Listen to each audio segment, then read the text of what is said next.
کمزور جسم پہ رحم کرو، جہنم میں جانے والے اعمال سے بچ جاؤ۔ سب سے پہلا بدترین عمل جو انسان کو جہنم کی طرف ڈھکیل کر لے جاتا ہے وہ کیا ہے؟ وہ نماز کو ترک کر دینا ہے۔ اللہ اکبر، ترک صلاۃ یہ وہ بدترین عمل ہے، اللہ اکبر، کہ شاید ہی کوئی بے نمازی جہنم کی آگ سے بچ سکے۔ یہ صادق و مصدوق سچے رسول مصطفیٰ کریم رؤوف الرحیم صلی اللہ علیہ وآلہ وسلم کا فرمان ہے، جو جان بوجھ کر نماز چھوڑ دے اللہ اس کا نام جہنم کے دروازے پر لکھ دیتا ہے۔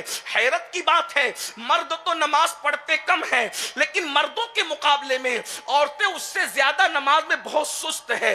عورتیں نماز یوں بھی بہت کم پڑھتی ہیں۔ اللہ اکبر، میری بہنوں ذرا سوچو تو صحیح، اللہ کے سچے رسول صادق و مصدوق کا فرمان ہے، نماز چھوڑنے والی میری بہنوں ایک ایک دن میں 5 مرتبہ تمہارا نام جہنم کے دروازے پہ لکھا جا رہا ہے۔ اگر کوئی مقرر کہتا، اگر کوئی خطیب کہتا، اگر کوئی مفکر کہتا، ہم تعویلات کے انبار لگا دیتے، مگر یہ وہ کہہ رہا ہے جس کی زبان پہ خدا کا کلام جاری ہوتا ہے، اور انہوں نے کہہ دیا کہ جہنم کے دروازے پہ نام لکھا جا رہا ہے۔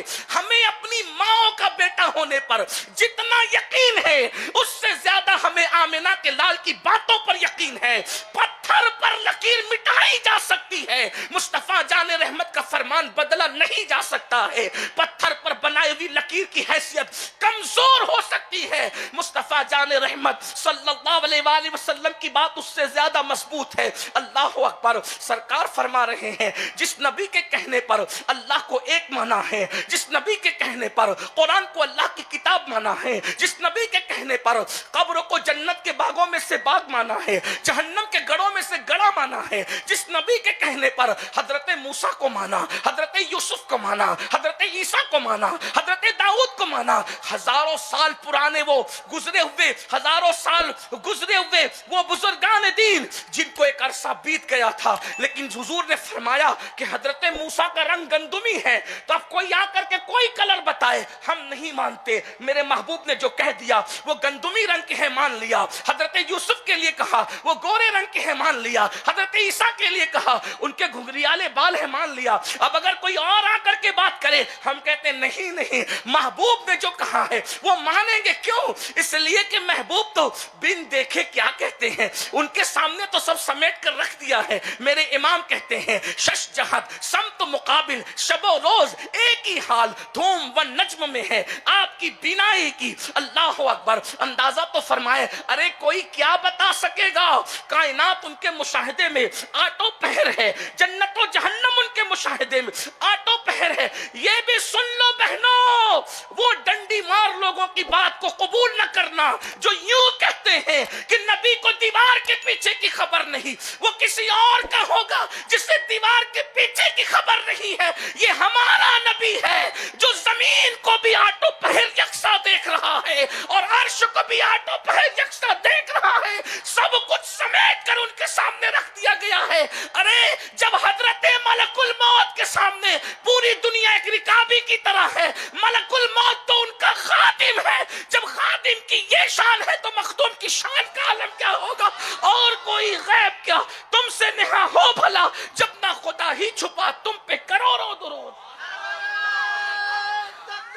اس لیے حضور کی باتوں پر یقین کرو سچے دل سے۔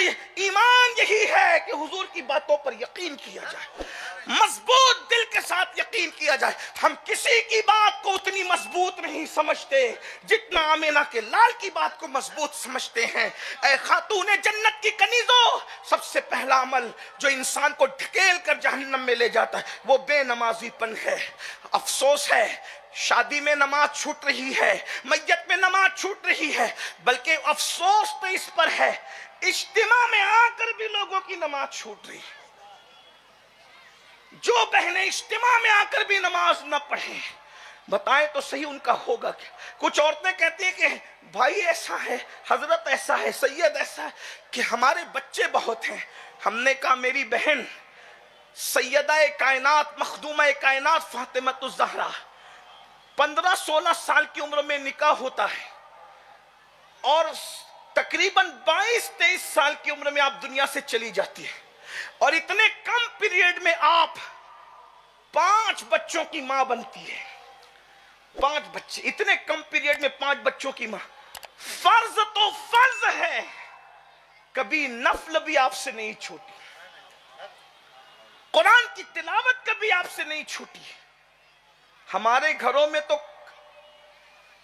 آٹا پیسا ہوا رہا ہے، پانی کے پیپ لگے ہوئے ہیں، مرچ پیسی ہوئی آ رہی ہے، نمک پیسا ہوا آ رہا ہے، کپڑے دھونے کے لیے مشینیں موجود ہیں، اتنی سہولت ہے، اس کے باوجود نماز نہیں پڑھتے. وہاں تو ہاتھوں سے چکی چلانا ہے پھر بھی نماز ہے، بچوں کی پرورش کرنا ہے پھر بھی نماز ہے، مشکیزہ اٹھا کر کے پانی بھر بھر کے لانا ہے پھر بھی نماز ہے. مولا کائنات سید السادات سیدنا علی کرم اللہ تعالی وجہہ الکریم ارشاد فرماتے ہیں، مشکیزہ مسلسل اٹھانے کی وجہ سے فاطمۃ الزہرا کے جسم پر مشکیزے کے سیاہ نشان پڑ گئے تھے.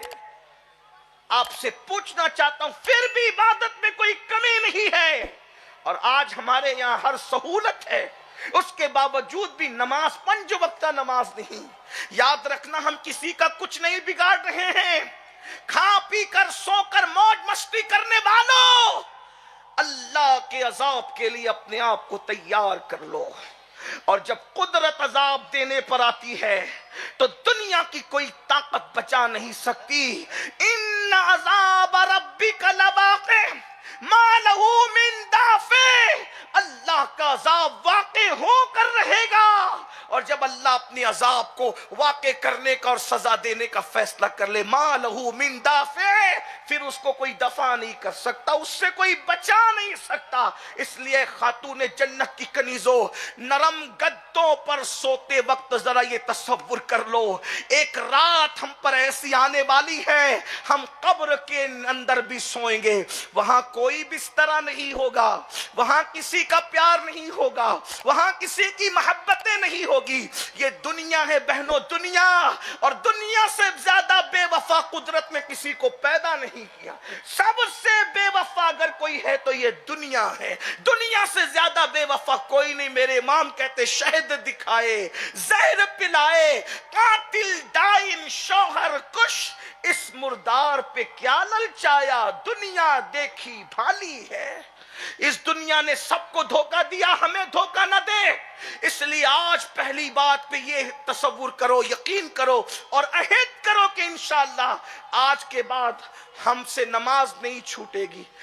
عورتیں نماز میں اس لیے پابندی نہیں کر پاتی ہے کہ پڑھتی رہتی ہے، پھر کچھ دن ایسے آتے ہیں کہ ان پہ نماز نہیں ہوتی، اسی میں چھوٹتے چلی جاتی ہے اور پھر ان کی نماز کی عادت ٹوٹ جاتی ہے. اس پر ہمارے علماء نے ایک طریقہ بتایا کہ جن دنوں نماز نہیں پڑھنی ہے ان دنوں وضو کر کے ذکر اذکار کے لیے 5 منٹ 10 منٹ مصلی پہ بیٹھ جایا کرو تو تمہاری نماز کی عادت نہیں ٹوٹے گی انشاءاللہ. اس کا طریقہ یہ ہے تاکہ نماز کی عادت بنی رہے گی اور اتنی مرتبہ درود بھی ہو جائے گا، اتنا ذکر بھی ہو جائے گا، اتنے وظائف بھی ہو جائیں گے. لیکن ضرور اللہ کی بارگاہ میں حاضری دو. نماز منع ہے مگر درود تو پڑھ سکتی ہو، ذکر اذکار تو کر سکتی ہو، ورد و وظائف جس کی اجازت شریعت نے دی وہ تو کر سکتی ہو.